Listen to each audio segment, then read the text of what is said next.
Muy buenas tardes a todos. Bienvenidos a esta sesión de diálogos corporativos. El día de hoy vamos a abordar un tema de suma relevancia, que es la reforma a la ley de la industria eléctrica. Como sabemos todos, el pasado 1 de febrero, el Ejecutivo envió en calidad de iniciativa preferente el proyecto de reforma a la ley en comento, que fue aprobada por el Congreso el 3 de marzo y publicada el 9 de marzo.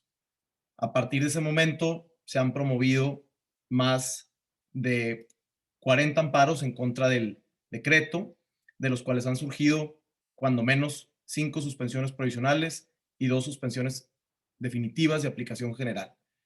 Eh, por lo tanto, en este momento nos encontramos en una posición pues, de incertidumbre jurídica en torno a qué sucederá con esta reforma de tanta importancia.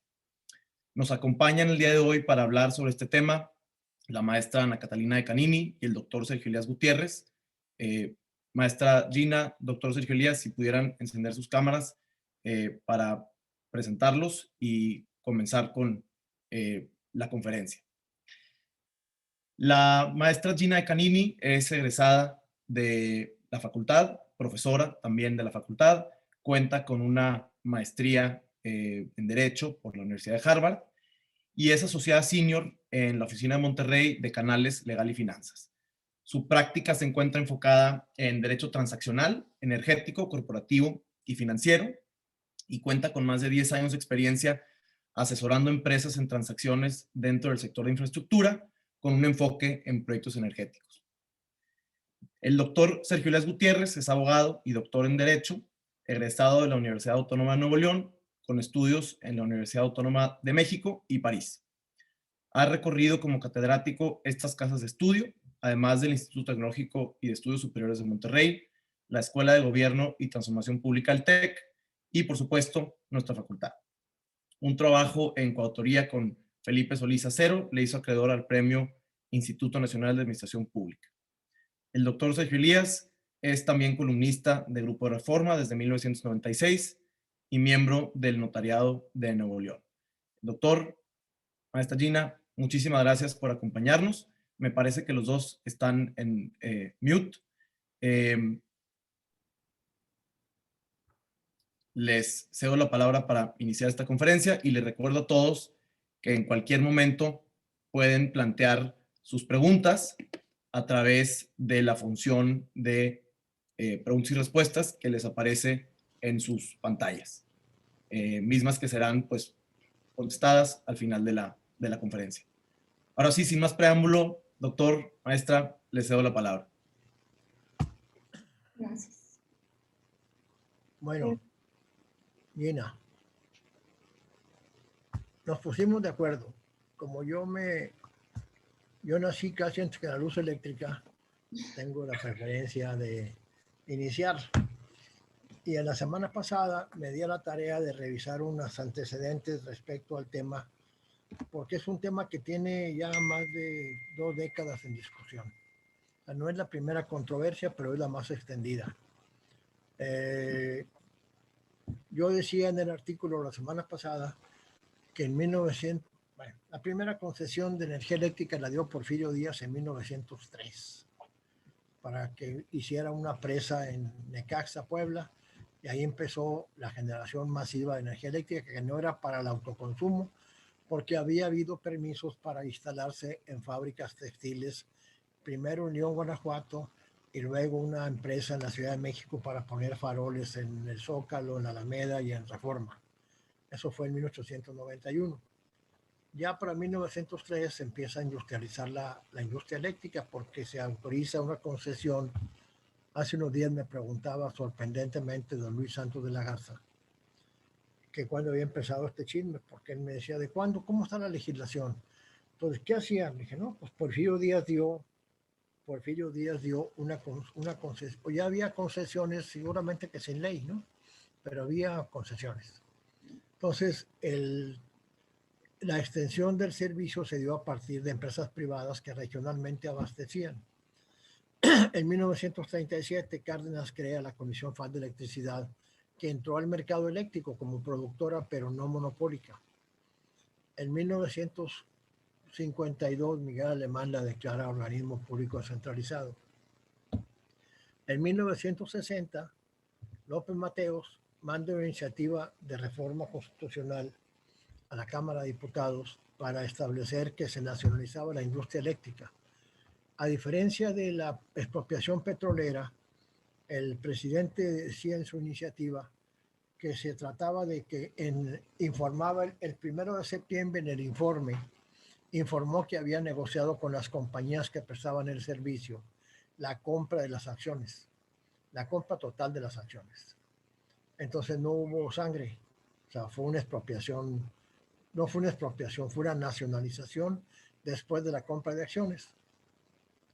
Ahí se estableció que no habría concesiones y se estableció la palabra mágica que es, se declara monopolio de Estado la generación, la transformación, la transmisión y la distribución.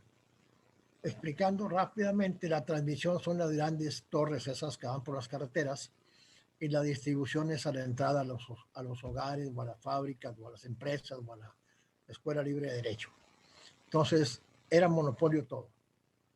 En 1900 había una ley que se llamaba, después hay una ley del Servicio Público de Energía Eléctrica, porque en esa reforma constitucional tuvieron un cuidado. El argumento en la iniciativa de López Mateos es que la mitad de la población carecía de servicio eléctrico. O sea, no obstante que de 1903 había habido concesiones para la producción, al 1960 solo la mitad del país tenía servicio eléctrico. Imaginemos lo que provoca no tener refrigerador, ventilador, plancha, pues era una catástrofe ecológica y una incomodidad para las familias. El profesor Jacques Attali dice que, que cuando se le inventaron los electrodomésticos, que se generalizó el uso de energía eléctrica en Estados Unidos en los 30, se produjo un fenómeno no deseado. La liberación de la mujer del trabajo doméstico parcialmente y la incorporación al trabajo fuera del hogar. Entonces produjo una sobreoferta de mano de obra que hizo que se abarataran los salarios, pero bueno, ese es un problema no deseado, pero se abarataron. Entonces, en México la mitad de la población no tenía energía eléctrica al 60. Era obvio, las empresas extranjeras no iban a poner postería y una distribución a poblados donde iban a pagar 10 focos o 20 focos. A pagar, no a apagar. Entonces, esta situación hizo que se nacionalizara y yo creo que la CFE tiene un sorprendente éxito. Ahorita los datos que había en 2013 es que en el país el 98.5% de la población tenía energía eléctrica. O sea, todos.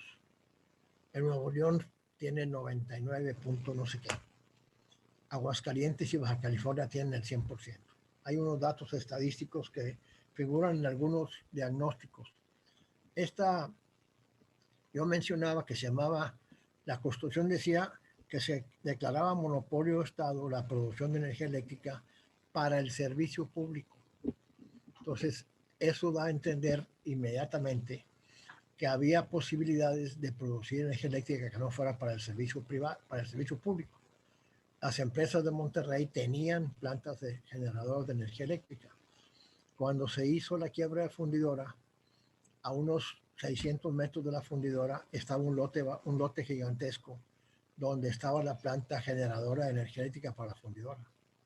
O sea, la fundidora consumía quizá en el momento de los 70 más luz que todos los hogares de Monterrey.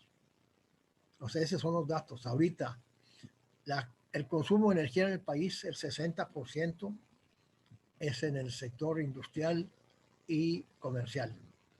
El 32 o 33 lo doméstico y el 7 el servicio público, o sea, el alumbrado público y las oficinas de gobierno. Entonces estamos en presencia de la contienda no se produce por el 35% del consumo de los hogares, se produce por el consumo del 65% del comercio y la industria. Entonces, este es el punto. Y luego, de esa reforma, se expide una ley del Servicio Público de Energía Eléctrica y hay un primer antecedente de controversia porque Salinas de Gortari, esa ley permitía la autogeneración, la cogeneración y la producción privada.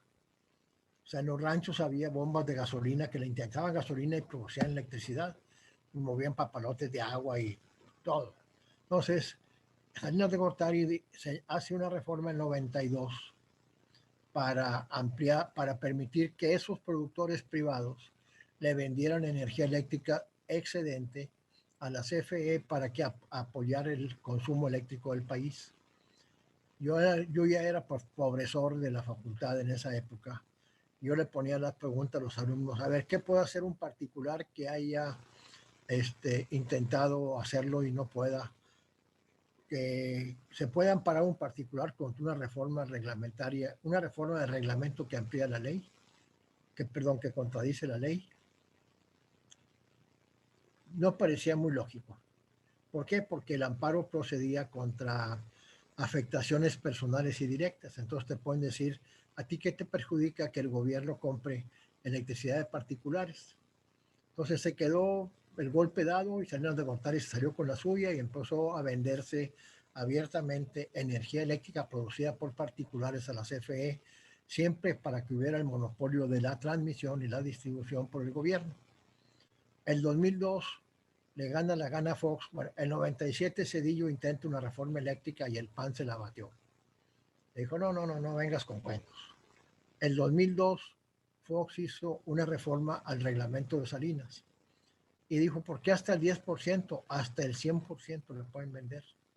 Ahí se le atravesó el Congreso de la Unión con una acción, una controversia constitucional o una acción de inconstitucionalidad. ¿Qué decían? Decían, hay un principio que todos conocemos, el principio de autoridad formal de la ley, que es el artículo 72, inciso F de la Constitución, que dice que en la interpretación, modificación o derogación de las leyes se requiere el mismo procedimiento que su creación. Y aquí estaban reformando la ley por un reglamento. La ley decía que no podía haber generación privada para el servicio público, solamente para el servicio de empresas. Entonces se violentaba ese principio y otro que todos sabemos, de hecho administrativo, el principio de autoridad formal de la ley, que cuando hay contradicción entre la ley y el reglamento, opera la ley. Entonces no había forma de salvarla, no había forma de que Fox ganara. La controversia fue la número, no te les digo por si la quieren ver, el decreto de Fox viene en un librito, es este librito que publicó la Corte, del 24, ese decreto lo publicó el 24 de mayo del 2001 y ponía ahí que se reformaban los artículos 126, 135 y los párrafos del reglamento de la ley del servicio público, no tocaban la ley, para decir que los permisionarios que tengan excedentes de capacidad podrán poner a disposición de la comisión la capacidad fuera de convocatoria en los términos de la fracción 2. Tal.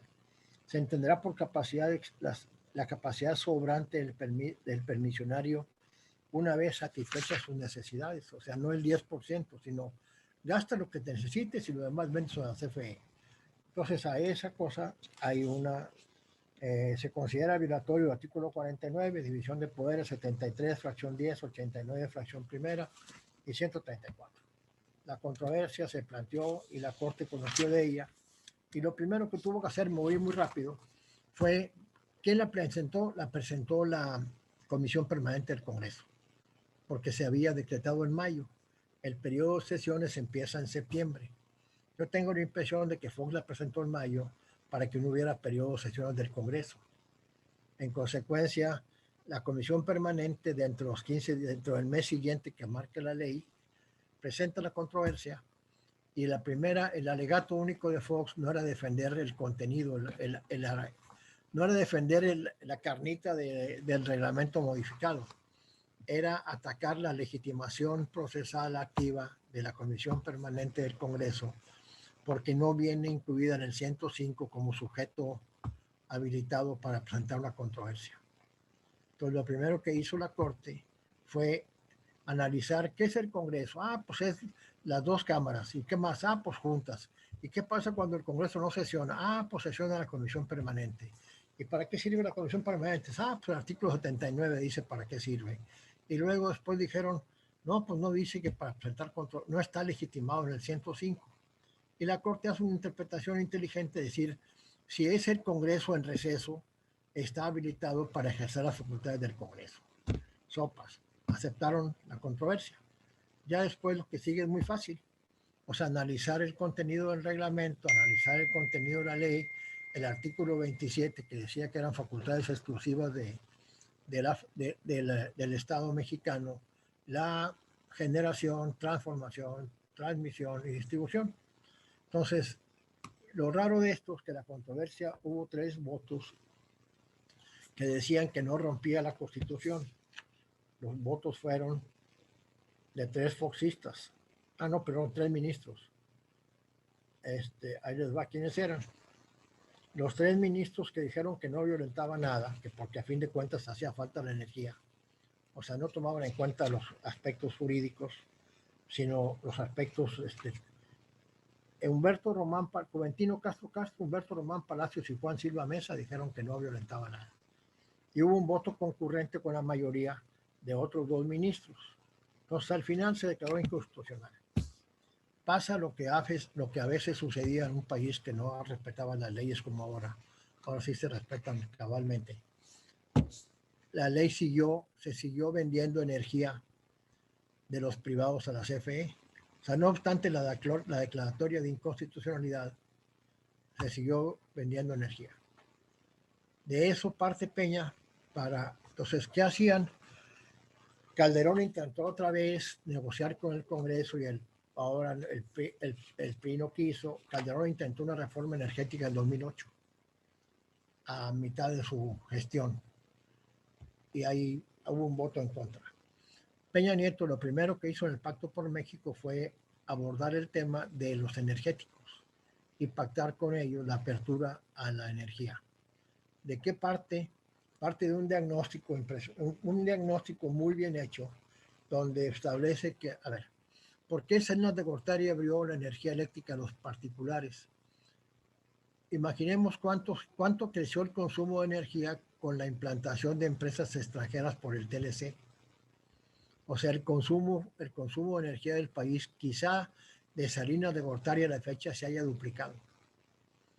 ¿Cuánto consume Ternium, Kia? Simplemente lo que vemos que consume los Oxxos, los 18,000 Oxxos. Entonces, el consumo no doméstico crece fundamentalmente y la inexistencia de capacidad generada impide la expansión eléctrica. Hay un chisme que circuló en la prensa que Tesla iba a venir a Guadalajara y no tuvo la certeza de que hubieran garantizado la provisión de energía eléctrica permanentemente. Hace algunos años, y yo para este evento que me invitaron amablemente, busqué qué era el ramal Ramones, Guanajuato.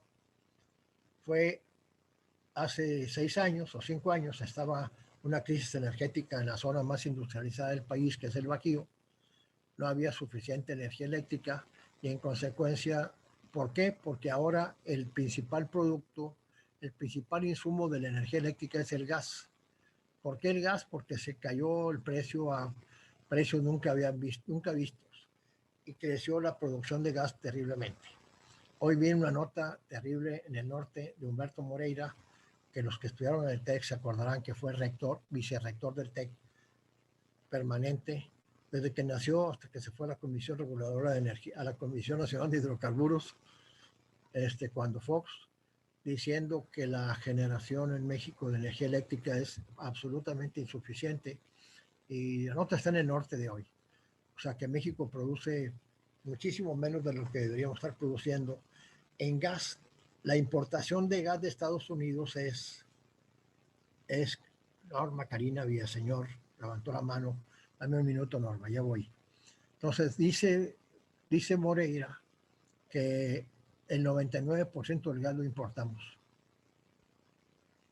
siendo que la cuenca de Burgos es el mismo manto gasífero que lo que es en Texas, pegado hacia el Río Bravo. En consecuencia, nuestra lentitud, y yo creo que aquí tiene razón López Obrador, que hay mano negra. O sea, nunca aceleraron la extracción de gas en la cuenca de Burgos. Se autorizaron contratos y no se hizo nada, o no se creció mucho, Entonces le da pie a López Obrador para decir que es un fracaso la reforma eléctrica o la reforma energética. Y entonces piensa que él puede reponer la capacidad de la CFE para producir energía.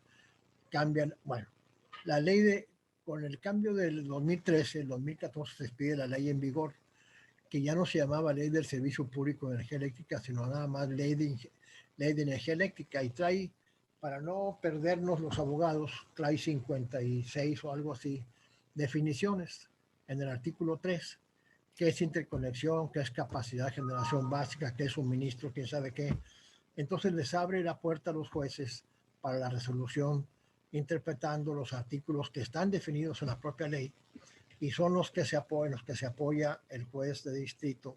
Bueno, la otra novedad es que en esa reforma, y a los abogados no les parece lógico, en esa reforma se establece que habrá tribunales especializados en telecomunicaciones y en competencia. O sea, el presidente no puede, el Congreso no podría modificar la ley orgánica del Poder Judicial y desaparecer esos juzgados de distrito, que sería muy fácil. ¿Por qué? Porque tienen creación constitucional. Entonces está muy amarrado la privatización hasta el punto que se pueda. Entonces, pero ahora dice, no, ahorita Gina va a saber más que yo de eso. Yo soy aficionado y ella es profesional de la materia. Entonces, ¿por qué? Porque muchos abogados ahí se denotan un chat grande de abogados muy competentes en Nuevo León, que no les cae el 20 de por qué hay una suspensión con efectos generales. Y basta leer la sentencia del juez para saber por qué hay una suspensión con efectos generales. Entonces, bueno, la otra conclusión, y ya me callo, es que tampoco era posible ver un juez de distrito que argumentara, como lo hace en términos de conveniencia económica, en términos de utilidad, en términos de políticas públicas, porque los abogados y los políticos sobre todo hablan de políticas públicas sin entender bien a bien de qué se trata. Entonces, la sentencia no es una sentencia en contra no es una sentencia porque se violó el 14 o el 16. Es una sentencia porque se violó el artículo 25, el 28, el cuarto y el quinto. Entonces, son ataques a violaciones directas a artículos que no son el 14 y el 16, como se acostumbra. Gina, es tuyo el micrófono. Gracias, doctor. Gina, no sé si en seguimiento a lo que acaba de comentar el doctor Sergio Elías, podemos hablar un poco acerca de pues o sea, el contenido de esta reforma, ¿no? Y quizás sí vale la pena irnos un poco más atrás y hablar de cómo funcionaba la industria eléctrica a la luz de pues, la reforma del 2013 y cuáles son los cambios que pues entrarían en vigor a partir de esta reforma. Sí, claro.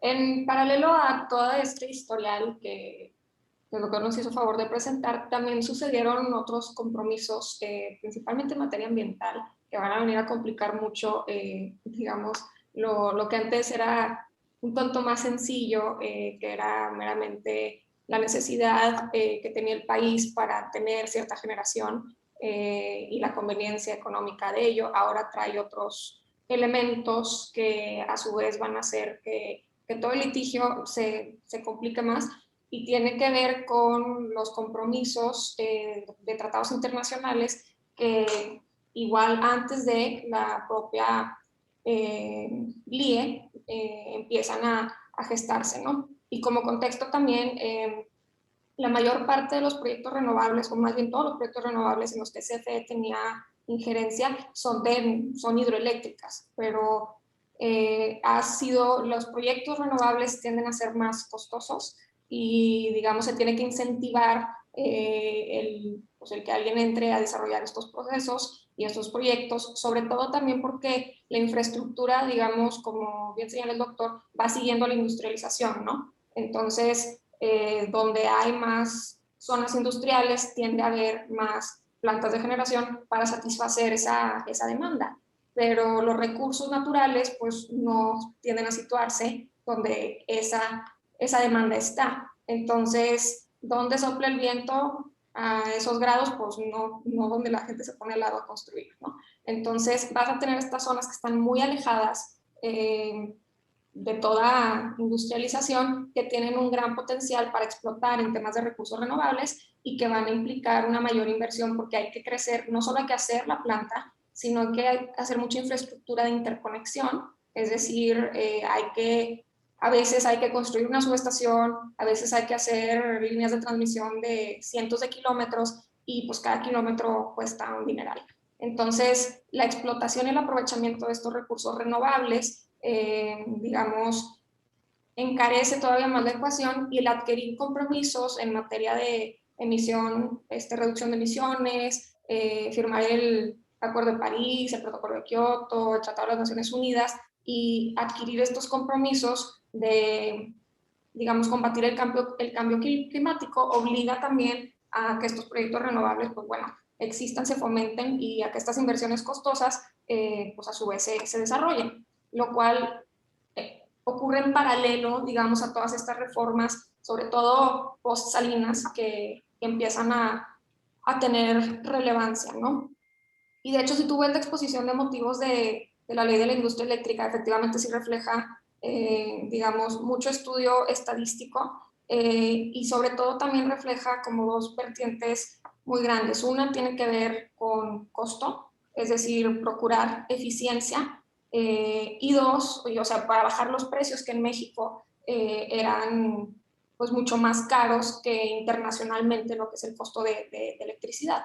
Y dos, y no menos importante, es a su vez contribuir a combatir el cambio climático con el desarrollo de energías renovables, que a su vez son menos costosas y por tanto contribuyen, o sea, es un doble objetivo porque también contribuyen a la eficiencia. Entonces hay un claro incentivo para el desarrollo de estos proyectos, que es como lo que se está viendo principalmente mermado, y la principal línea de argumentación que vamos a ver en cuanto al por qué se combate la constitucionalidad de las reformas a la LIE que propuso el Ejecutivo y que ulteriormente fueron aprobadas. Entonces, sí, como a grandes rasgos, que ya mencionó el doctor, existen como 4 principales sectores, ¿no? Generación, bueno, anteriormente nada más había generación, transmisión y distribución y consumo. Y con la LIE se crea como un tercer eslabón, que son intermediación, que es básicamente comercialización de la electricidad, que antes pues no existía pues porque había monopolio, entonces todo correspondía propiamente a la CFE. Entonces, con la reforma, el sector de generación y comercialización son lo que se abre a los particulares. Importante también es que la infraestructura, digamos, como enseña el doctor, si tú vas a leer la ley de la industria eléctrica, nada más en la sección de definiciones te das es decir, requiere paciencia, no está muy digerible en el sentido de que sí tiene mucho contenido técnico. Ese mismo contenido técnico, a su vez, y con la reforma constitucional, trajo más relevancia a los órganos coordinados en materia energética, que viene siendo la CRE, que tenía cierta autonomía. Se aseguraba que los comisionados de la CRE iban a estar X periodo, que no fueran revocables. También se crea el SENACE, que básicamente va a dar instrucciones a CFE, va a controlar el mercado y va a controlar también, va a dar o sea, instrucciones para el despacho y la asignación y el uso de las redes. Entonces, se le da más relevancia a la CRE y por otra parte se crea el SENACE. CFE también tiene una reforma relevante porque se convierte en una empresa productiva del Estado, lo cual significa que ya no es una paraestatal y que en principio tiene que competir con los particulares como pues, cualquier persona, ¿no? Entonces ahí, a pesar de que CFE, y ojo que como señalaba yo, cada sector se divide, entonces vas a tener generación, vas a tener comercialización y vas a tener transmisión y distribución. Transmisión y distribución no juegan pues, porque esas son del Estado, pero en comercialización y en generación vas a tener a particulares y a empresas productivas del Estado compitiendo entre sí, y importantes, bueno, si alguien ve temas de competencia económica y demás, tienen que competir, o sea, por más que CFE sea CFE Generación va a ser separada a CFE Suministro Básico y separada a CFE Suministro Calificado.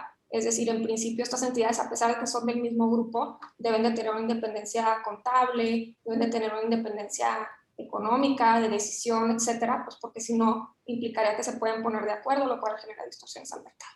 Y eso mismo sucede en CFE como en otras empresas grandes, ¿no? Y en Nova, Iberdrola. Vas a tener participación en muchas partes de la ecuación y por tanto hay reglas que deben de garantizar que estas distorsiones al mercado pues no se propicien.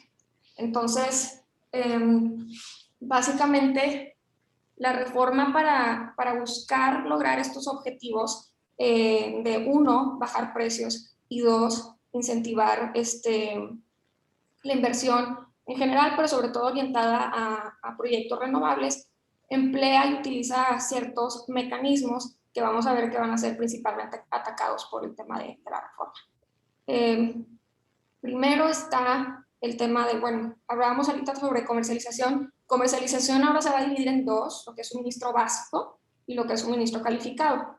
Suministro básico básicamente son centros de carga menores, de poco consumo, casas o inclusive los Oxxos también pueden. O sea, no tienes un consumo relevante y suministro calificado es para cualquier consumo superior a 1 mega, que ya entra en este padrón. Ahora también interesante para que vean, puedan mapear todo el panorama, es que al momento de que sale la LIE se genera, digamos, una división para todos estos puntos de carga que existían previo a la LIE, se da una opción. Es decir, en principio, cualquier punto de carga, o sea, cualquier consumidor de electricidad que tenga un consumo superior a 1 mega, está obligado a registrarse. O sea, no es potestativo si se quedan en suministro básico o si se van a suministro calificado. Deben de irse a suministro calificado.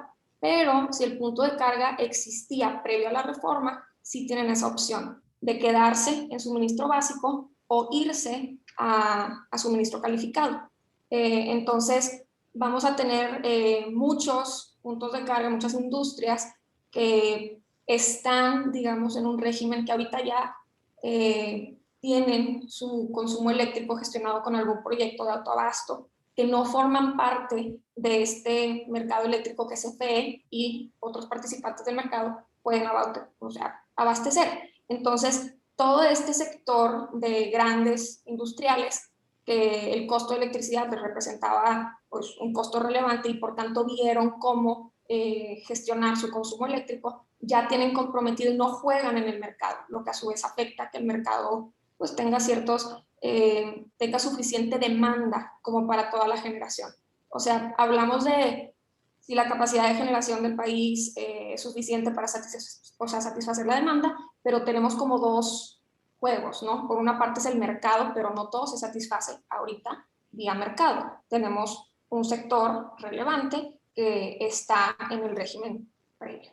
Entonces, con la reforma de la LIE viene, y de hecho de parte del proceso de aprobación de la misma, se da certeza a quien ya tenía inversiones en estos proyectos, ya que ya tenía consumo, ya tenía gestionado, digamos, este tipo de permisos, este tipo de contratos, a que esos contratos van a continuar. En los transitorios de la LIE se señala que los contratos continúan en sus términos. Y los permisos también. Ya no los puedes renovar, no los puedes extender, pero, digamos, se respeta su operatividad, que todos van a tener una vigencia de 20 años. Es decir, es un juego que para los que no tenían ya operación, es decir, para los que apenas iban a iniciar operación, dura 20 años.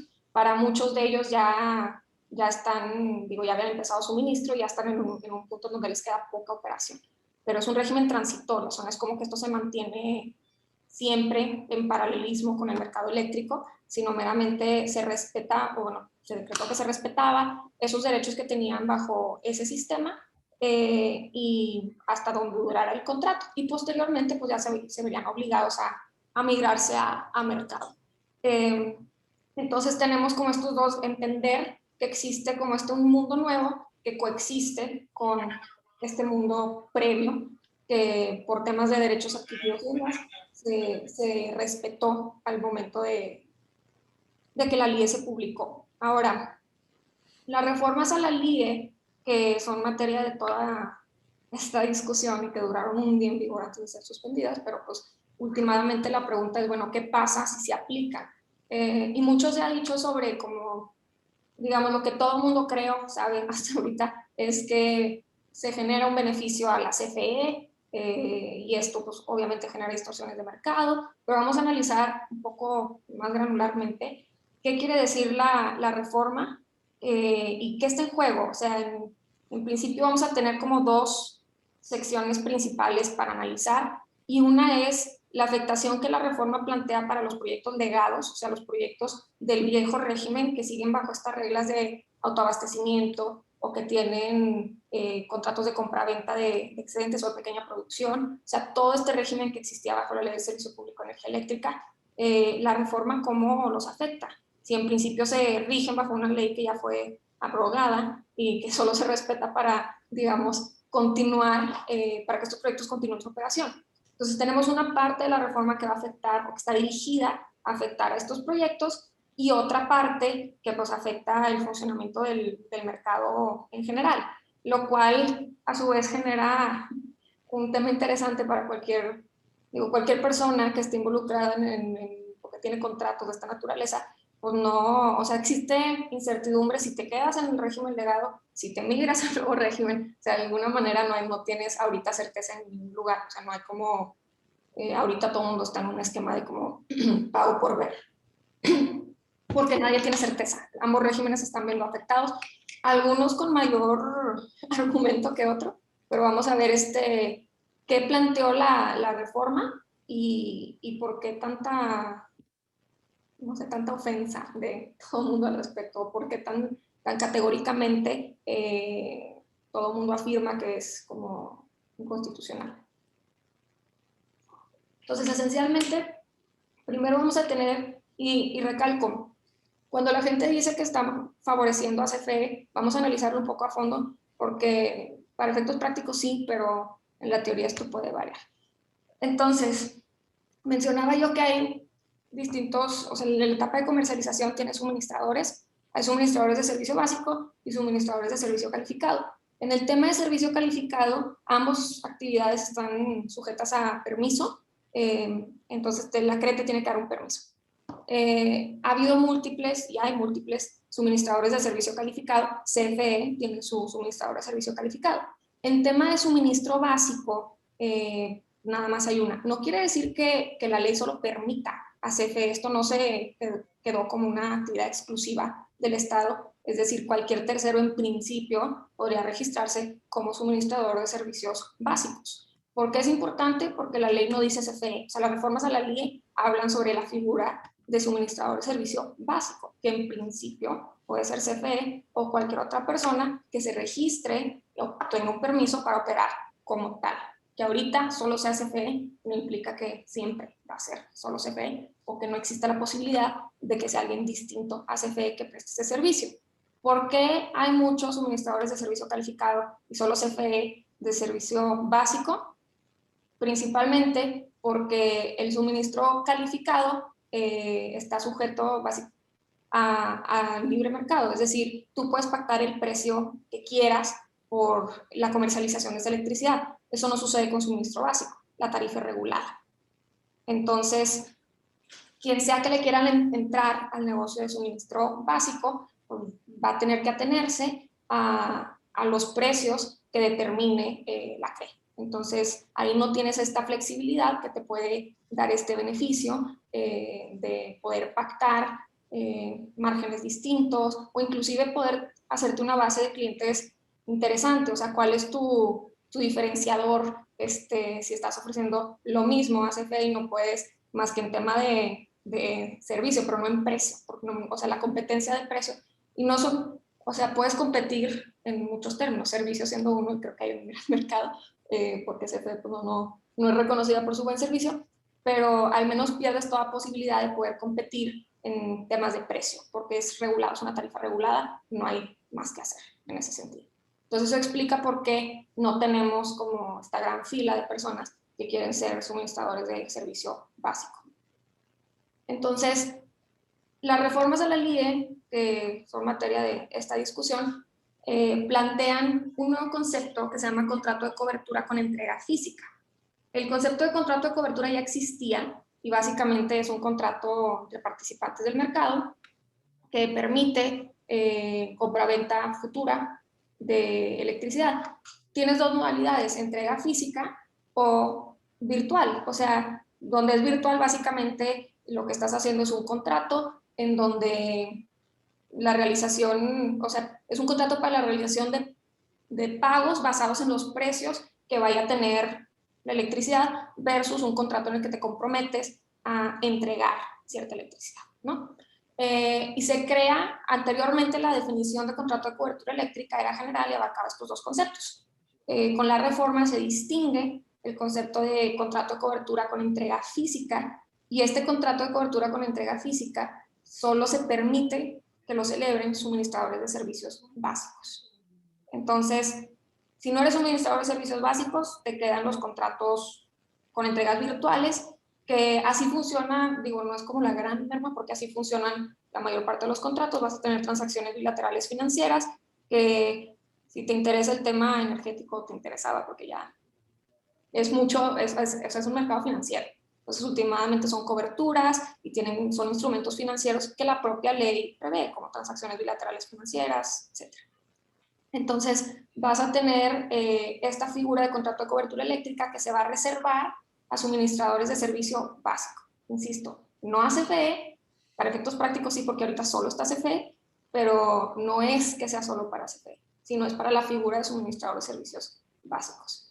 ¿Por qué va a ser importante este concepto? O sea, ¿por qué no nos da igual que el contrato de cobertura con entrega física lo pueda celebrar cualquiera, si la mayor parte de contratos de cobertura eléctrica de por sí que celebran todos los privados son virtuales? O sea, no se basan en entregas físicas. Esta clasificación a su vez va a generar, digamos, se maneja en el resto de la reforma de la LIDE como un tema prioritario. Es decir, va a ser un parteaguas, porque todas las reglas de despacho, acceso a las redes, etcétera, van a ser con prioridad para satisfacer estos compromisos celebrados bajo contratos de cobertura eléctrica con entrega física. Entonces, quien sea que tenga un contrato de cobertura eléctrica con entrega física, lleva mano para utilizar las redes de transmisión y distribución y para el despacho, que ahorita entramos a lo que es propiamente el despacho y por qué importa. Pero ya generamos un diferenciador en donde pues no todos vamos a ser iguales en términos de mercado. Segundo, y muy relevante, es que anteriormente los suministradores de servicios básicos solo podían celebrar contratos de cobertura eléctrica vía subastas. Esto quiere decir que se tenían que organizar procesos competitivos de mediano y largo plazo, que al final del día iban a resultar en un contrato de cobertura de 15 años para los de largo plazo, 20 años, dependiendo del tipo de producto, o de 10 años si fueran de mediano plazo, para que CFE comprara esta electricidad a un precio competitivo, bajo, ¿no? Que esto a su vez, ¿quién podría ofrecer el precio más competitivo? Pues los renovables. Entonces tenía el propósito no solo de que tuviera CFE acceso, o suministrador de servicios básicos, acceso a electricidad más barata, sino que también tenía el efecto de incentivar esta inversión en proyectos renovables. ¿Por qué? Porque, como menciono, que son inversiones de largo plazo, necesitas una fuente de repago estable. Entonces, si no hay historial de mercado, porque no lo había, porque sigue sin haberlo, necesitas solidez que te dé un contrato de esta naturaleza. Entonces, al introducir este tipo de contratos, le dabas, uno, asegurabas que CFE iba a tener un precio bajo, y dos, incentivabas que los terceros apalancaran o de alguna manera aseguraran su financiamiento, porque tú vas con el banco y le dices, tengo quien me va a pagar mi fuente a precio fijo por todo este plazo, ¿no? Que era, digamos, el modus operandi normal que hacían los proyectos de autoabasto, etc. Entonces tenías esta función dual de las subastas, y para CFE no era potestativo, era obligatorio el tener que celebrar contratos de cobertura eléctrica únicamente bajo esta modalidad. Bajo la reforma se vuelve potestativo, es decir, ya pueden celebrar contratos de cobertura eléctrica sin procesos competitivos, lo cual significa que pueden celebrar contratos de cobertura eléctrica con cualquier generador, incluyendo con CFE Generación. Esa es la parte relevante, ¿no? CFE Generación sí tiene renovables que pueden ser competitivos, que son las hidros, pero principalmente pues tiene muchos proyectos que son basados en combustóleo, ¿no? La reforma, el objetivo final era incentivar la inversión en proyectos renovables, bajar el costo de la electricidad y últimamente estos proyectos renovables iban a desplazar a los proyectos, voy a decir sucios, o más, que a su vez son más caros. ¿Por qué? Por otro tema que es el despacho económico, que básicamente decían que si hay más demanda que generación, pues todos estamos bien, ¿no? Pero si hay más generación que demanda, ¿qué plantas son las que se van a despachar? O sea, ¿qué electricidad es la que efectivamente va a entrar al mercado y es la más competitiva? Entonces, basada en costos marginales que tú tenías que reportar, se iba a llegar a este equilibrio o el precio al que se iba, el precio marginal local, o sea, el precio al que se iba a vender la electricidad. Entonces, si tú tienes una planta que es muy cara y te quedas fuera del mérito económico, pues no te van a despachar. Entonces, últimamente te van a sacar del mercado. Entonces, el problema, digamos, que tiene CFE es que pues tiene estas centrales, no tiene fondos como para modernizarse, hacer estas inversiones en renovables, etcétera, pero tiene toda esta capacidad que pues, últimamente va a ser desplazada por estas nuevas inversiones. Entonces, al quitar el requisito de poder contratar vía subasta, posibilitan a CFE Suministro Básico para poder celebrar estos contratos de cobertura eléctrica con CFE Generación, con independencia del precio. Ya no tiene que ser más competitivo y tampoco, también con independencia de la tecnología. Puede ser una planta limpia, sucia, etc. Entonces, se quita este requisito y a su vez se abre la posibilidad de firmar contratos de cobertura eléctrica bajo cualquier medio, ¿no?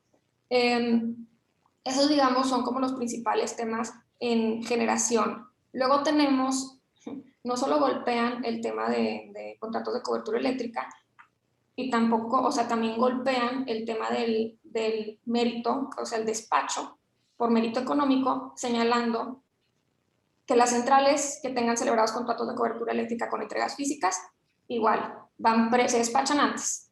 Los demás, mérito económico. Pero si tienes celebrado un contrato de cobertura eléctrica con entrega física, da igual si eres más caro, o sea, tú no tienes que competir a temas de precio. Entonces, todo esto, digamos, todo el sector de suministro básico va a tener prioridad y sobre el mérito económico, no le va a aplicar básicamente el tema de mérito. Ahora bien, dimensionen este problema como bien señaló el doctor antes, ¿no? O sea, suministro básico al final del día, ¿qué representa o cuánto consumo representa? Teóricamente debiese ser poco porque pues el consumo industrial es lo que más representa, pero recuerden que hay mucho consumo industrial que ahorita está en suministro básico porque tenían esa opcionalidad, o sea, porque existían antes del 2013. Entonces, si tú vas a abrir una nueva planta, ahí ya no vas a tener opcionalidad. Tu punto de carga va a ser nuevo. Pero si tú ya existías, pues tienes esta dualidad de me quedo en el antiguo régimen, lo cual significa que solo tengo suministro básico o algún autoabasto, etcétera, o me migro y ya pues tengo mercado. Entonces, son esas reformas. Adicionalmente, y esto también como antecedente, es que hay un antecedente propiamente de las reformas que ha habido y hay otro antecedente de las reformas que han intentado, porque se han ido de menos a más. Es decir, primero ha habido intentos de la CNR de lanzar una política de confiabilidad cuya constitucionalidad ya llegó a la Suprema Corte, se analizó, se rechazó en su gran mayoría. Muchos elementos de esa política vienen a reflejarse en las reformas a la LIE, porque había partes en donde le decían a la CRE que estaba, a CNR, que estaba invadiendo esferas de la CRE. Bueno, pues ya modificaron la ley para darle a la CRE esas facultades y que ya no sean invasivas. Entonces, tenemos como varios aspectos que fueron intentados vía múltiples reformas de normativa y que no prosperaron, entonces ya se ven reflejados propiamente acá. Entonces tenemos todo por ejemplo, la CRE otorga permisos y anteriormente decía que esos permisos pues deben de ser otorgados bajo bases libres, sin discriminación, y ahora introducen como pequeños conceptos de sujetos a factibilidad técnica. sujeto a que la red lo permita, sujeto a, y esas cosas no es que antes no estuvieran, o sea, existen estudios de interconexión, no estaban obligados a autorizarte la interconexión cuando no había factibilidad técnica, simplemente lo que están haciendo es dar como elementos para poder sustentar cuando te lleguen a decir que no, tener por dónde irse. También digo, ahorita estamos viendo únicamente lo que son las reformas a la ley. Mucho no sabemos cómo se va, o sea, a su vez los transitorios ordenan cambiar todas las bases del mercado, reglas del mercado, etcétera. Muchos de los temas que no estamos viendo aquí, vas a ver cómo la autoridad está pensando cuando los aterrice, porque ahorita estás viendo como la primera impresión, cómo esto a detalle se ha reflejado, hay muchas dudas todavía. Me falta un punto que son el tema de los CELS, que eso también había sido materia.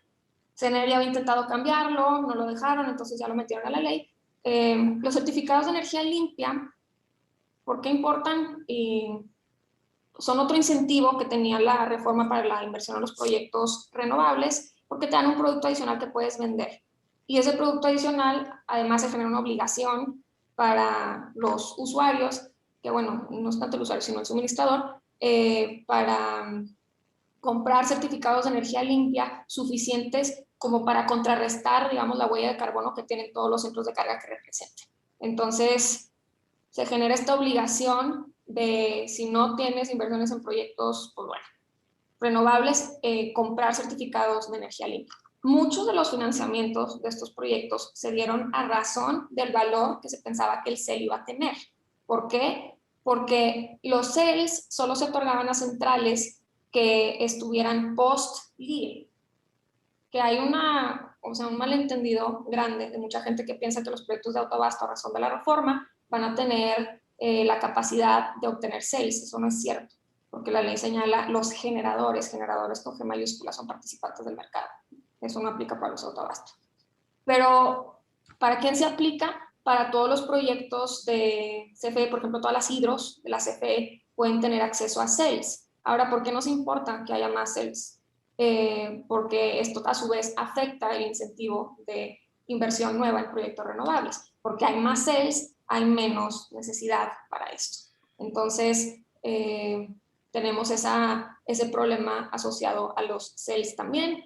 Entonces tenemos como temas discrecionales de la autoridad donde ya te pueden restringir acceso a permisos, acceso a las redes. Por otra parte, tienes igual desincentivos por parte de la inversión en energías renovables por el tema de los CELs, por el tema del despacho económico que ya no va a aplicar y por esta diferenciación de contratos de cobertura eléctrica con entregas físicas. Que esas son las afectaciones, digamos, a todos los proyectos que están participando en el mercado, y luego tenemos las afectaciones a los proyectos legados, que básicamente están en un transitorio, y el transitorio, el Congreso ordena a la Comisión Reguladora de Energía que revise todos los permisos otorgados bajo la Ley de Servicio Público de Energía Eléctrica, a efecto de que los revoque en caso de que se hayan otorgado en fraude a la ley. Que esto es la versión suave. Anterior, o sea, el proyecto inicial solo ordenaba la revocación sin el tema de fraude de la ley. Entonces, tienes, y esto es como una batalla, hablando sobre historia patria, Bartlett, en lo personal, ha tenido esta batalla con los autoabastos desde un inicio, y básicamente la Ley de Servicio Público de Energía Eléctrica señala que para poder tener acceso, o sea, para poder considerar que eres parte de un autoabasto, originalmente era nada más tipo, no se permitía, eran individualizados. Luego se amplió y la figura es copropiedad o sociedad. Entonces, si eres copropietario o socio de la central de generación, se permite que te suministre. Esto ha generado, si conocen un poco corporativo, bueno, hay una modalidad que con reformas recientes también se ha permitido estirar la liga a niveles interesantes. Es decir, participar como accionista, a su vez, puede ser un accionista sin derecho a voto, puede ser un accionista sin derecho a dividendos. Yo he visto estatutos que señalan acciones de serie especial que no tienen derecho a voto, no tienen derecho a dividendo, simplemente tienen el derecho social de recibir energía eléctrica. Entonces, digamos, la flexibilidad que, o sea, formalmente socios, materialmente discutible. Entonces, este tema que a varios le ha molestado desde el día 1 es a lo que se refiere el transitorio al señalar que se revise si estos socios, que tampoco tenemos claro el criterio, o sea, la mayor parte de las personas asumen que va a ser un tema de como grupo económico, es decir, que el proyecto a su vez pertenezca al mismo grupo económico al que pertenecen los consumidores, pero ni idea, porque también en múltiples ocasiones se ha hablado sobre cantidad, porque hay sociedades que tienen, pues imagínate cuántos Oxxos, imagínate que cada uno es una razón social distinta, te podrás... Claro. Sí, de hecho hay muchas sociedades, a mí me tocaba al menos transformar varias sociedades que eran SDRLs, y pues tienen límite, donde no puede haber más de 50 socios y pues no había manera, o sea, simplemente la lista de socios era basta, entonces ya no saben, o sea, no sabemos cuál propiamente va a ser o si todos van a ser los criterios, pero de cantidad o de materialmente socios, o cuál criterio van a adoptar, considerando que la Ley de Servicio Público de Energía Eléctrica no requería una participación mínima en el capital social, no requería que tuvieras derecho a voto, no requería nada, decía socios o copropietarios. Y adicionalmente, la propia CRE sacó normativa que te decía qué necesitas tú para acreditar que eres socio o copropietario, y básicamente era ser accionista. Podías, o sea, dame la asamblea en donde se te incluya como socio. Órale. Entonces, este tema tenemos unos transitorios que va a afectar a los proyectos de autoabasto. Hay gente que piensa que esta es la única afectación, es debatible, veremos cuando salga la regulación secundaria, pero todo el tema, otro tema interesante, es que los proyectos de autoabasto no juegan en el despacho económico. Es decir, ellos siempre los despachan.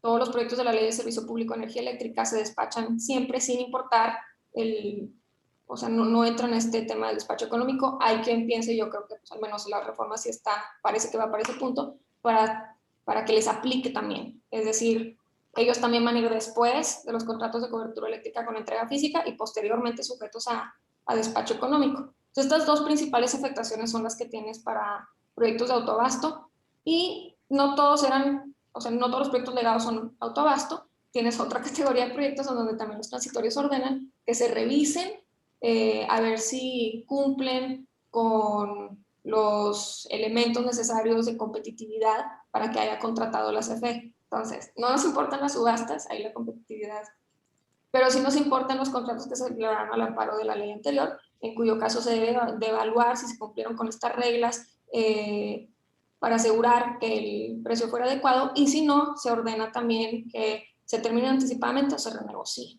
Entonces, a grandes rasgos, esas son como las afectaciones al viejo régimen que están buscando, digamos, si notan, están buscando empujar estos proyectos a que se vayan a mercado, en donde ahora aplican estas nuevas reglas, donde primero va estos contratos de cobertura crítica de entrega física, y posteriormente los demás, adicionalmente a que, pues bueno, ellos ya controlan a la CRE, controlan, o sea, CRE, CNR, CFE, son como uno mismo. Entonces eso, in a nutshell, es como el planteamiento de la reforma y pues, de los cambios. Gracias, maestra Gina. Me gustaría ahora pues, abrir el foro a preguntas. Les recuerdo que a través de la función de Q&A pueden escribirlas, nos aparecen nosotros en pantalla y las vamos contestando. Y me gustaría iniciar con la siguiente, y esto pues lo pueden contestar doctor, maestra Gina, como consideren, pero hablaba Gina ya un poco acerca de la afectación a pues los generadores, ¿no? Las empresas que estaban dentro del régimen anterior, pero ¿qué hay de la afectación al consumidor? Me parece que es muy obvia, pero como quiera les planteo la pregunta, ¿qué efectos va a tener esta reforma en dado caso de que pues al final del día las cortes determinen que sí procede en la economía, en el consumidor? No sé si pudieran hablar un poco de eso ambos. Todos suponen que la CFE, como la CFE ha venido produciendo hasta la fecha más caro que los privados, si el despacho se hace en favor de la CFE, porque hay dos cosas que me pasó a mí mencionar de derecho administrativo.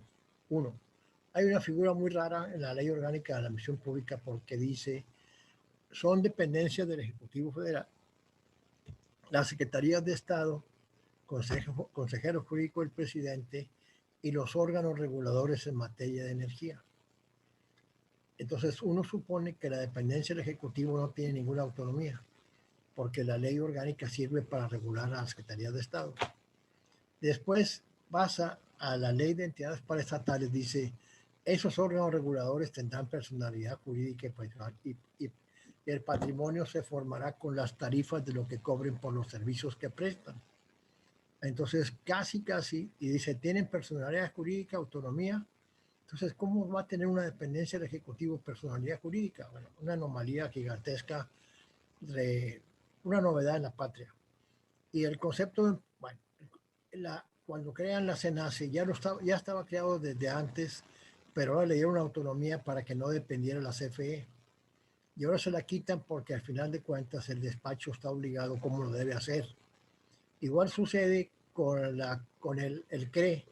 El CRE tenía la facultad exclusiva de otorgar permisos, revocarlos, renovarlos, ampliarlos, y ahora dice previo a opinión de la CENER. O sea, la CENER se rescata para el poder central. Con esta versión a los organismos autónomos se le minimiza las competencias a los organismos autónomos y se trasladan a la Secretaría de Energía. Acaban de publicar hoy en la tarde un aviso de la Secretaría de Energía, donde cumple con un transitorio, donde dice que se deberá dar a conocer a todos los consumidores mayoristas que está suspendida la vigencia de la nueva ley y está en el diario oficial vespertino. O sea, hubo impactos en la generación de autoridades eléctricas. Entonces, la reforma del 13 parecía que le daba autonomía a los órganos para que respetaran el libre mercado, que ese es uno de los puntos centrales en los que el juez de distrito se apoya para la suspensión. O sea, ¿por qué? Porque se apoya más bien en argumentos económicos. Conviene leer la suspensión porque las tesis son interesantísimas porque no se refiere a cuestiones de legalidad, se refiere a cuestiones de ventajas, de interrupción de un proceso competitivo, y yo creo que ningún abogado de mi edad o un poquito menor pensaría que la libre competencia es un derecho humano fundamental. O sea, eso no estaba considerado como tal. Y este juez de distrito dice que al protegerla, que él otorga la suspensión porque se afecta el derecho a la libre concurrencia y se afectan derechos creados con base en tratados internacionales. Yo les preguntaba a mis alumnos en la mañana, a ver, dice tratados internacionales en materia de derechos humanos. ¿El Tratado de París y el de Kioto son tratados de derechos humanos?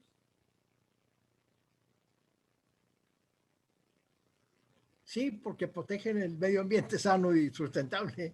O sea que se hace muy grande la liga. O sea, el juez tuvo la inteligencia de usar novedades en la patria que han pasado, inclusive lo que Gina mencionó, muchísimos conceptos, seguramente no les queda claro ni a mí ni a muchos, pero para evitar eso, un poco para evitar el activismo y la discrecionalidad judicial, la ley te define qué es suministro básico y qué es suministro calificado y qué es tal cosa, interconexión, hay 56 definiciones. Entonces, casi todas son de carácter económico. Yo sigo insistiendo que los abogados tendríamos que estar más metidos con lo que se llama análisis económico del derecho. Y los economistas deberían estar más interesados en lo que es el derecho. Y esta conjunción es muy interesante. Y yo trato con mis alumnos de derecho administrativo, ya les di varias lecciones porque está pasando lo que en Estados Unidos es frecuente, que el gobierno asuma funciones de administración. O sea, resoluciones que son propias de la administración las toma un juez. No solamente no anula una norma que considera inconstitucional, sino que obliga una guía de acción. Y entonces los abogados tendríamos que estar pendientes de esa evolución porque la defensa de los amparos debe ser de aquí en adelante con criterios ajenos al 14 y al 16, a violaciones directas y a consideraciones de tipo económico, sociológico. Hasta el juez menciona que está violentando la política pública prevaleciente en materia de energía. Yo les pregunto a cuánta gente sabe que es una política pública, porque el término está más manoseado que el término democracia. O sea, todo el mundo habla de democracia y ya está manoseadísimo. Sí. Los políticos hablan de la política pública de recoger basura y tapar un bache. O sea, es una ignorancia gigantesca. Bueno, ahora sí, preguntas y respuestas. No hay nadie. Ahí hay dos preguntas, a ver qué dicen. Sí, me gustaría nada más tocante a este tema, doctor, hacerle una pregunta antes de continuar con los que están aquí en pantalla. Pero, ¿qué opinión le merecen estos amparos? ¿Cuál cree que va a ser la consecuencia final de los mismos? Digo, yo sé que estamos entrando en terreno especulativo, pero creo que vale la pena comentarlo. A mí me parece muy fácil que nos va a perder la Secretaría de Energía por una razón, porque perdió la controversia constitucional. Fíjate, este pleito no es la primera vez que está en el Poder Judicial. El año pasado la señora Nale hizo un decreto que hacía las mismas reglas que ahora hizo con reforma legislativa. Hubo una controversia constitucional que tampoco estábamos muy habituados a eso, que plantea la Comisión Federal de Competencia, donde alega que esas reformas hechas por decreto de Nale atacaban la libre competencia. O sea, el juez de distrito tiene de dónde agarrarse de la controversia del año pasado. Y además le faltaba competencia a ella, además de que se declaró que no era competente porque el decreto se parecía mucho a un reglamento. ¿De qué se agarran para hacer reglamentos ahora las autoridades administrativas? Se agarran de un artículo que es, no sé si sea invento mexicano, pero es un artículo que traslada la facultad reglamentaria del presidente, que toda la Corte había dicho históricamente que la facultad reglamentaria del presidente la trasladan en la Ley de Procedimiento Administrativo, en el artículo 4, a cualquier autoridad administrativa, porque dice el artículo 4, los actos administrativos de carácter general. El acto administrativo ha sido por definición unilateral y en consecuencia ya la ley considera que hay actos administrativos de carácter general. Pues una disposición de la Secretaría de Energía puede tener efectos generales. Ya antes se necesitaba la ley o el reglamento. Sí. Entonces, la multiplicación de fuentes de creación de normas generales es impresionante. Hay más de 200 órganos de la administración pública que pueden emitir normas generales. De ahí la cambio en la ley de amparo para decir que ya no procede contra leyes.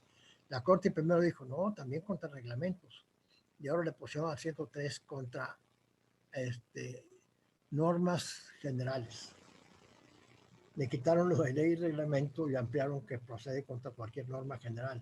O sea, esas evoluciones no han sido muy fácilmente comprensibles, porque yo digo, a ver, con agua te puede negar o conceder un permiso, cambiar el cauce de un río, muchas cosas que antes parecían imposibles, o establecer normas sobre la utilización del agua sin modificar la ley del servicio de agua potable o cualquier otra ley, o con AFOR, o simplemente el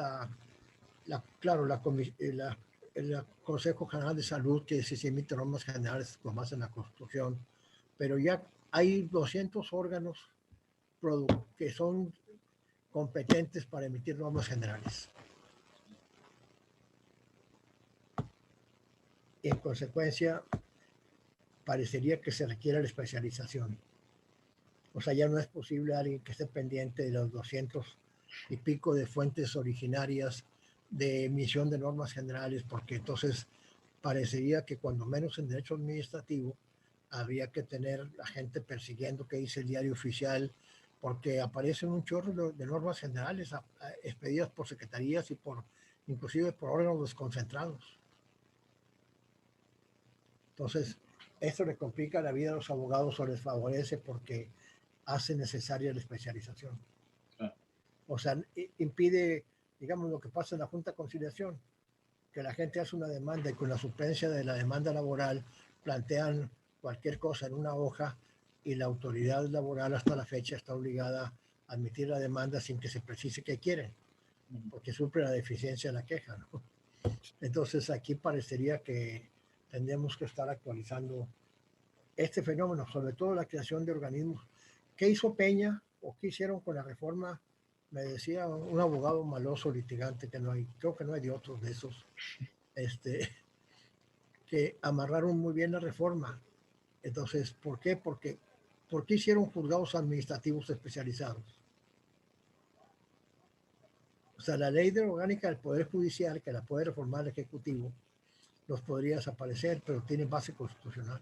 O sea, el amparo, la sentencia dice, se violaron los artículos 25 y 28. Entonces, ¿cuándo se ha visto que hablara de que se violó una consecuencia porque se afectó la libre concurrencia? Entonces es muy interesante, pero es lo mismo que le dijeron a Rocío Nale. Y yo tengo la impresión de que el presidente está previendo que va a perder por una razón, porque ya perdió lo de Nale, y es son las mismas reglas modificadas. ¿Por qué dice rápido a la corte? ¿O por qué dice, si pierdo, me voy a la reforma constitucional? Sí. O sea, ese es mi escenario de qué va a pasar. Desconozco los términos de cuándo se debe resolver este amparo y luego cuándo es el plazo del colegiado, si hay queja o si se puede atraer directamente a la corte, porque el presidente ya señaló, ya váyanse a la corte, Sí. ahí nos arreglamos. Y en la corte, si saca 4 votos en contra, queda vigente la ley. O si entra a una sala, necesita 2 votos en contra. Si es aprobado por 4, queda en vigente. Pero para que sea nulificada, tiene que ser aprobada por 4. Aunque aprueben 3-2, ya no nulificaron. Entonces, es un juego económico en el terreno judicial. Correcto. Y hay un juego importante porque estos jueces de competencia económica, si vemos la suspensión, cómo argumenta y cómo pone en un lado de una columna, pone cómo estaba y cómo quedó, y después agrega otra, qué efectos produce económicamente lo que resolvieron los jueces o lo que resolvieron los diputados. O sea, hasta calcula los efectos y todo se refiere a afectación de la libre competencia, a violación de una política pública, a la cancelación de un proyecto futuro y quizá a la gravedad de la crisis energética. Yo quisiera que alguien más preguntara porque estamos solos en el mundo. Pregunta, bueno, en primer lugar, Edgar menciona que publicaron el día de hoy en el Diario Oficial de la Federación la suspensión de la reforma. Y pregunta Armando González, si se aprueba la reforma, ¿los particulares pudieran ganar en procedimientos internacionales? Y en caso afirmativo, ¿cuál sería el costo aproximado para México? Ahí, maestra Gina, doctor. Ahí va Gina. Ahí depende. ¿A dónde vas a ir a litigar, Gina? A donde me paguen. No, básicamente ahí hay un distingo interesante, porque a razón de historia también, no solo hay tratados para temas ambientales, sino también hay tratados para proteger la inversión extranjera. Entonces, se genera una diferenciación interesante entre proyectos que son de capital mexicano y proyectos que traen inversión extranjera. Que yo tengo aún un cliente que utilizaba como punto de venta, era puro capital mexicano, y ahorita, digamos, está en peor posición alguien que sí tiene inversión extranjera. Que de esto ya de alguna manera se ha visto, si recuerdan, el sexenio un poco empezó así, con litigios internacionales y con negociaciones que resultaron de los mismos. Yo, al igual que el doctor, creo que esto no va a prosperar, al menos ahorita, al menos con este intento de ley, que si ahí se va a quedar, seguro no. Y ojo, creo que no va a prosperar. Aquí yo sí haría una diferenciación entre lo que es nuevo mercado y lo que son proyectos de autoabasto. por una parte estamos discutiendo las reformas a la LIE, pero ha habido múltiples golpes de diversas categorías que se han hecho. Una es algo que también se están litigando, digamos, en paralelo y que también afectan a los proyectos de autoabasto y que benefician a CFE. Algunos de ellos yo creo que sí van a ganar. Está el porteo Estampilla, que pues, se debe respetar el porteo Estampilla, pero modificaron la fórmula para cobrar más. Sí, se cobra un solo precio, pero el precio es más alto. Anteriormente solo eran fórmulas indexadas a inflación y ahorita ya no lo son. Y a su vez también tienes litigios correspondientes a disposiciones administrativas para congelar la lista, o sea, si pierden la materia al menos de autoabasto, están buscando congelar la foto para que no pueda haber más captación de clientes. Es decir, quien sea que estaba incluido en tu plan a 20 años, en tu plan original, es como tu lista de clientes. No te van a permitir como modificar múltiples cosas. O sea, la batalla está en múltiples niveles. Si van a perder unas, pero a su vez van a ganar otras. Mucho hemos dicho también que la política de NALE últimamente se resolvió por la Corte y en su mayoría fue resuelta como inconstitucional, pero hay partes que quedaron vivas, que también generan posibilidad de que pues, explote CFE, como es el cobro de servicios conexos adicionales. Entonces, tampoco están perdiendo todo, o sea, hay terreno que sí van ganando. Yo creo que los tratados y los litigios internacionales están para un punto más catastrófico, en donde sí, el resultado sea que mucha gente habla como si de facto estuvieran prácticamente tomando la industria, ¿no? Entonces, ese tipo de trato discriminatorio, etcétera, pues bueno, ya generará estos litigios adicionales interesantes, pero también creo que es relevante resaltar que algunas cosas en el camino, digamos, sí, yo al menos sí veo que vayan a prosperar. En el tema de Puerto Estampilla tienen más argumentos, en el tema de las disposiciones administrativas para modificar permisos legados también creo que tienen más argumentos de los que probablemente podemos explorar ahorita. Y en general, en el tema de los legados tienen más argumentos de lo que estamos viendo para mercado. También hay temas que decimos muy fácil, como derechos adquiridos, que suena fácil, pero aterrizarlo va a estar complejo, donde también ahí podrían los legados tener como campo de batalla. O sea, es más amplio. O sea, el ataque, por así decirlo, a los privados en su participación en el sector energético es más amplio que estas reformas, ¿no? Y algunas cosas prosperarán, otras. Y bueno, sobre esa línea de ideas, hay otra pregunta que dice, en el ángulo ambientalista, ¿qué panorama presentaría esas reformas o en materia de amparo a la luz del TEMEC? No sé si tengan alguna opinión al respecto, ahorita que estamos hablando de tema de tratados internacionales. Bueno, el tema ambiental, el principal, argumento es que no se incentiva, digamos que las medidas están yendo en contra de los incentivos a las energías renovables. Esto también es consistente. La política de NALE, a su vez, se basa sobre este tema que se llama confiabilidad. Entonces, pues en los renovables hay intermitencia. ¿Por qué? Pues porque el viento no siempre sopla, el sol no siempre brilla, el río no siempre fluye.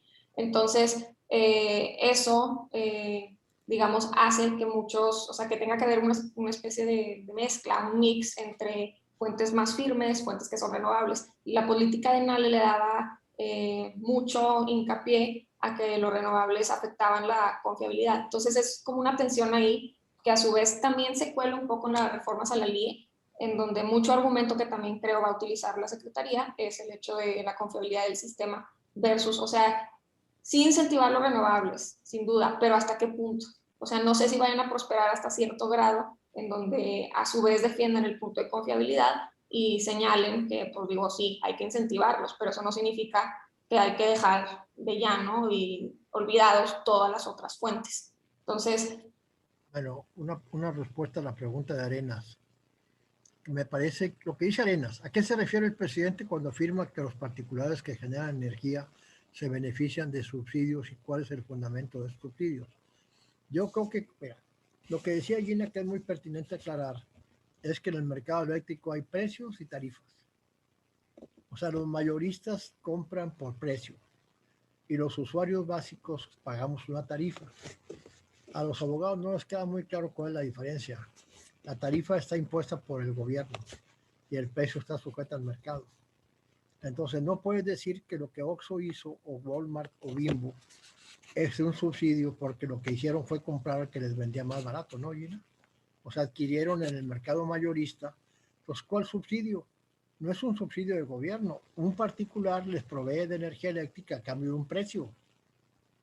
Aunque en el tema de subsidio también juega el porteo, que es donde sí se quejan mucho. Así, con la CFE, bueno, en el porteo sí, pero la otra, el subsidio que dice la CFE que nos aporta los de zonas calientes, es que en verano te dice, consumiste 100 pesos, pero te voy a cobrar 70. Ahí sí parece un subsidio directo a la CFE, pero no es el caso de los que compraron en el mercado mayorista. ¿Estás de acuerdo, Gina? No es el caso. Es correcto. Entonces, no distinguen entre precios y tarifas. Es correcto. Y luego Roble plantea una pregunta que debe contestar un litigambre o Gina, que dice que qué pasa que si va a la corte este asunto. ¿Qué pasa si en vez de que la corte resuelva la acción de inconstitucionalidad, no sé cuál, suponiendo que el juez concede el amparo y si la corte resuelve vía revisión de amparo, resuelve el pleno o la segunda sala y se resuelve por simple mayoría o queda firme el amparo? La corte dice ahora que para sentar jurisprudencia, para declarar una ley inconstitucional, requiere 8 del pleno y 4 de las salas. O sea, si 8 sostienen que es inconstitucional, pues quedan anuladas las reformas. Es lo que yo entiendo, pero yo nunca he ido a un juzgado de distrito ni como indiciado. Así es que conmigo no cuenten. Muy bien. Pues, contéstales. Y tenemos una última pregunta que más que derecho energético es derecho corporativo. Preguntan, ¿cuál sería el acuerdo para renunciar el dividendo? En el caso, supongo, de los proyectos de autoabasto. Dina, ahí pues te digo, es un tema más de derecho corporativo. Se da por series, o sea, no es decir, depende del tipo de sociedad en la que estés y la flexibilidad que la propia ley permita. Para SAPIs sí está permitido, o sea, puedes tener, lo cual a su vez complica todo porque pues, es una materia de interpretación, pero puedes tener múltiples razones por las cuales estar asociado o ser accionista de una empresa y algunas no tienen que ser de carácter económico, ¿no? Y la ley lo permite. Anteriormente, o sea, ha sido evolutivo. Anteriormente solo se permitía, bueno, había dividendo preferente en ciertos casos o no sé, era nulo todo pacto que excluía a los socios del dividendo. Con reformas recientes se permiten pues, pactos entre accionistas y se permiten inclusive acciones, o sea, ser titular de acciones que inclusive vayan en contra de esto. Insisto, puedes tener múltiples intereses a la hora de participar en una sociedad, algunos netamente económicos, otros no. Otra cosa que también es resaltable, la ley no habla sobre, o sea, la ley del Servicio Público de Energía Eléctrica dice que tienes que formar parte de una sociedad, no que tienes que tener un interés económico. Es decir, en principio podrías estar en una AC, y eso te daría derecho a recibir electricidad. Es decir, no tendrías que tener un fin lucrativo o un fin especulativo ligado a eso, ¿no? Gracias, Gina. Pues bueno, se nos acaba el tiempo. No sé, doctor Gina, si tiene algún comentario final.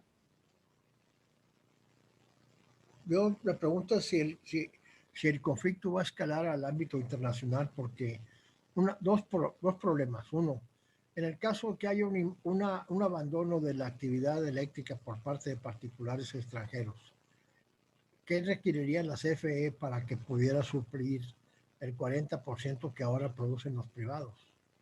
Entonces, allí sí es un problema, porque las definiciones de política pública son en función de alternativas. ¿Por qué el gobierno abre a la inversión privada en la energía eléctrica? Porque es mejor cubrir la demanda educativa, la demanda de infraestructura o la demanda de salud que seguir gastando en la CFE, que tiene históricamente pérdidas. O sea, yo no creo que el observador sea culpable de lo que está pasando. me parece que se equivoca en el remedio, no en el diagnóstico.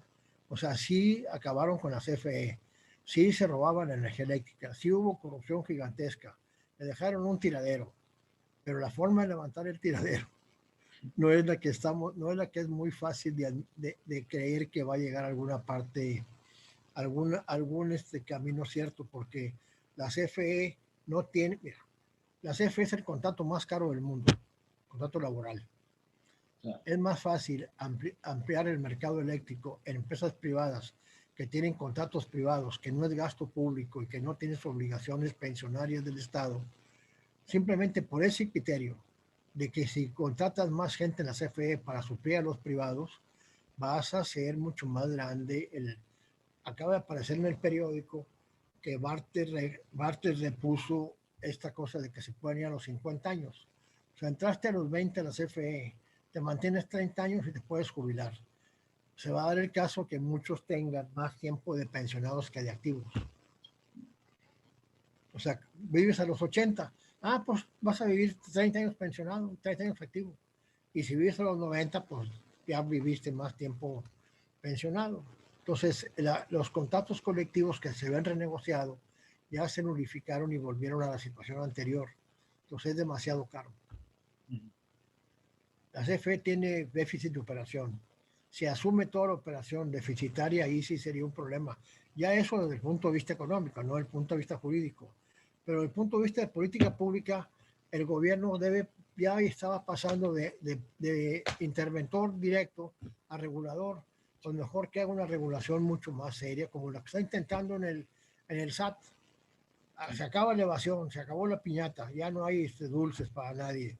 Entonces es mejor eso que una reforma fiscal. Correcto. Aquí hay un anónimo mentiroso, increíble. Gracias por compartir su conocimiento y tiempo. Es anónimo y mentiroso. Muy bien, pues yo creo que cerramos en esa nota tan positiva, aunque sea mentira. Doctor, muchísimas gracias por su tiempo. Maestra Gina, igualmente, muchas gracias. Fue, creo que una excelente sesión. A todos nuestros asistentes también los agradezco por conectarse. Los esperamos en la próxima sesión, que será a finales de abril. Muy pronto les daremos a conocer el tema y los ponentes. Sin más que decir, les deseo una feliz noche y que tengan un bonito resto de la semana. Muchas gracias. Gracias.